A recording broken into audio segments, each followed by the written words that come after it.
เปิดประเอาพูดเขมรอีกพูดเขมรไปเนี่ยไม่ใช่คือมีมันคือลาวเทิง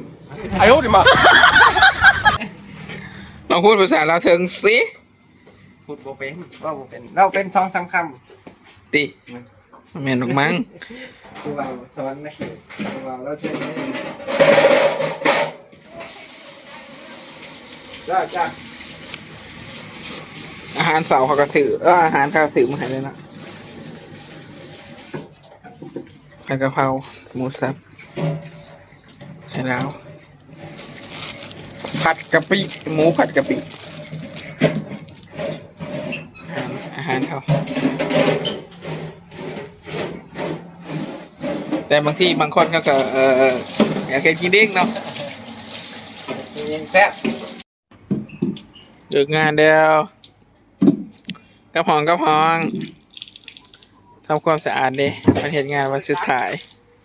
เห็นงานวันสุดท้ายทำความสะอาดให้เรียบร้อยผู้บ่าวคุณขแมนแล้วนี่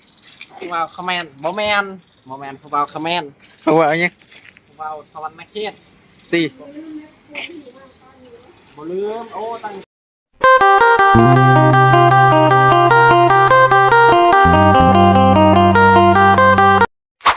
ก็ทักทายสวัสดีครับทุกคนยินดีต้อนรับทุกคนเข้าสู่2สไตล์บ่าวดาวทุกคนวันนี้สิมาให้เบิ่งว่ามีอิหยังกินตอนเช้าเนาะตอนเช้านี้ก็สิไปตลาดซื้อขนมครกแล้วก็อันนี้มาให้แฟนเนาะแฟนเพิ่นมื้อไอ้ทุกคนก็เลยซื้ออันนี้มาให้กินเนาะเนื่องจากว่าบ่ฮู้ว่าสิซื้อหยังกินเนาะอีกอย่างก็เฮาก็กินอาหารแบบอันน่ะทั่วไปแต่มันแบบเฮากินบ่อยเกินไปแล้วมันก็แบบว่าเฮ็ดให้เฮาแบบเบื่ออาหารอิหยังประมาณนี้เนาะก็เลยซื้อน้ำเต้าหู้มาให้แฟนกินเนาะน้ำเต้าหู้ก็สิซื้อเป็นน้ำเต้าหู้ในเซเว่นเนาะเนื่องจากว่าน้ำเต้าหู้ที่เพิ่นขายเป็นถุงเขาบ่มาเนาะก็เลยซื้อในเซเว่นมาทุกคนนี่ก็สิเป็นบรรยากาศตอนเช้าๆของการก่อนไปเฮ็ดงานเนาะก่อนไปเฮ็ดงานมื้อนี้เป็นมื้อวันอาทิตย์ทุกคน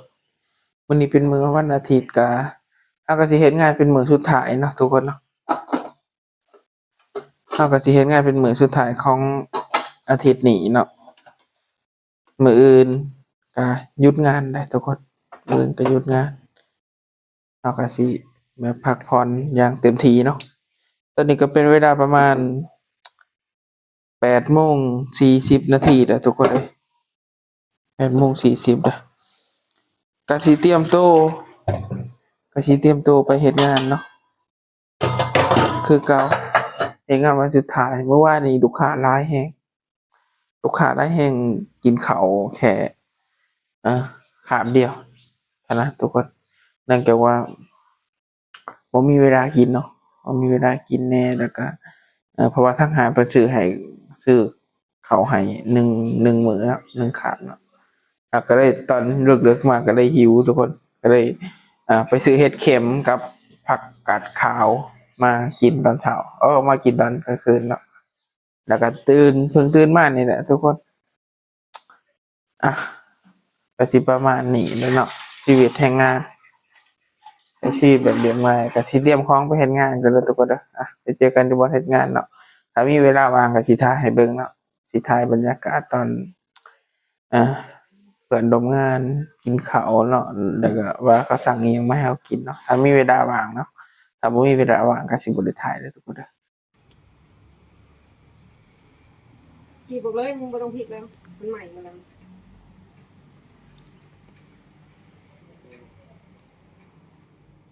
พอแล้วมันอูดแล้วนะฉีกรถ เปิดประ เอาพูดเขมรอีกพูดเขมรไปเนี่ย ไม่ใช่คือมีมันคือลาวเทิง ลองพูดภาษาลาวเทิงสิ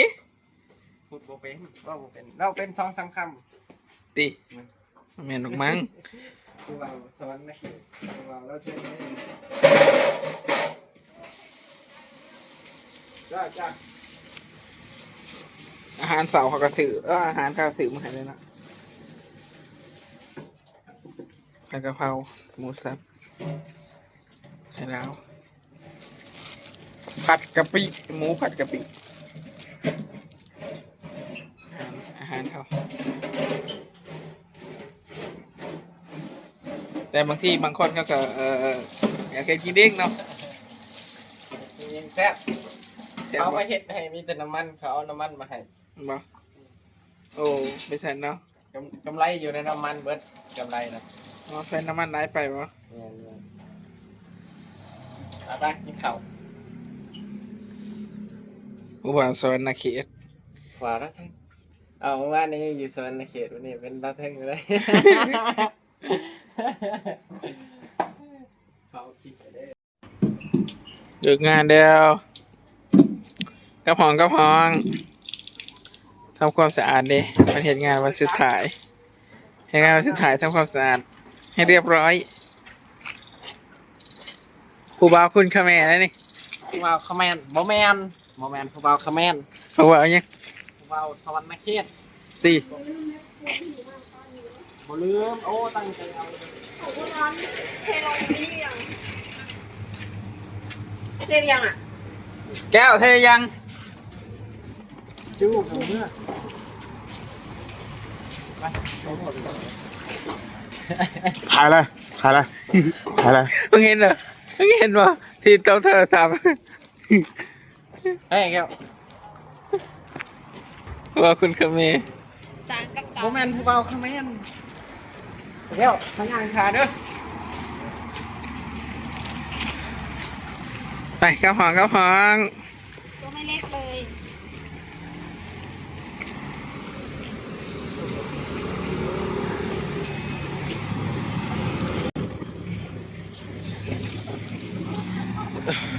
บรรยากาศดังเด็กงานทุกคนไอ้นี่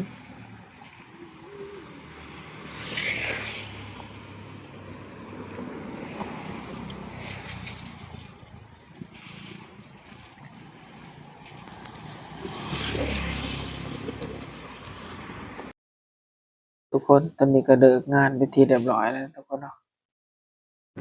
เลิกงานไปทีเรียบร้อยแล้วก็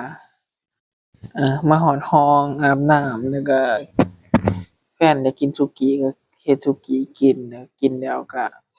มานั่งอัดคลิปให้ทุกคนเบิ่งปิดคลิปเนาะเนื่องจากว่าบ่ได้ถ่ายคลิปตอนเลิกงานตอนมาเนาะสาเหตุที่บ่ได้ถ่ายก็คือ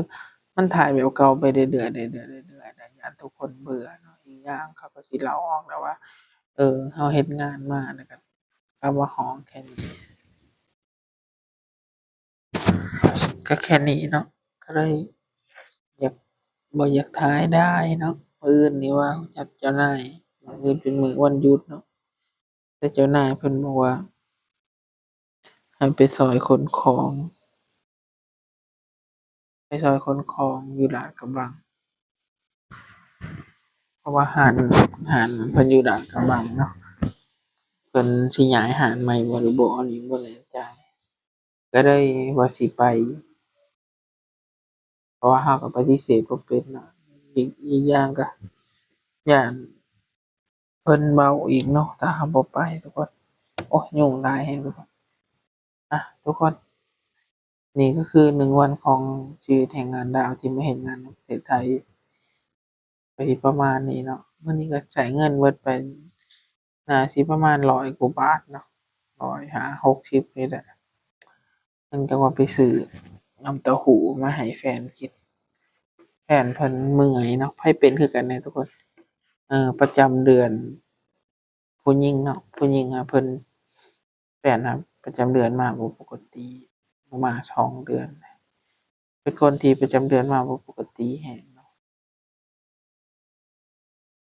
ประจำเดือนมา2เดือนแล้วบ่ฮู้ว่าสิเฮ็ดหยังแต่ไปตรวจเบิ่งแล้วบ่มีลูกแล้วท้องทุกคนสำหรับคลิปนี้ก็ขอลาไปก่อนเนาะเจอกันใหม่คลิปหน้านะสำหรับคลิปนี้ลาไปก่อนบ๊ายบายสวัสดีครับ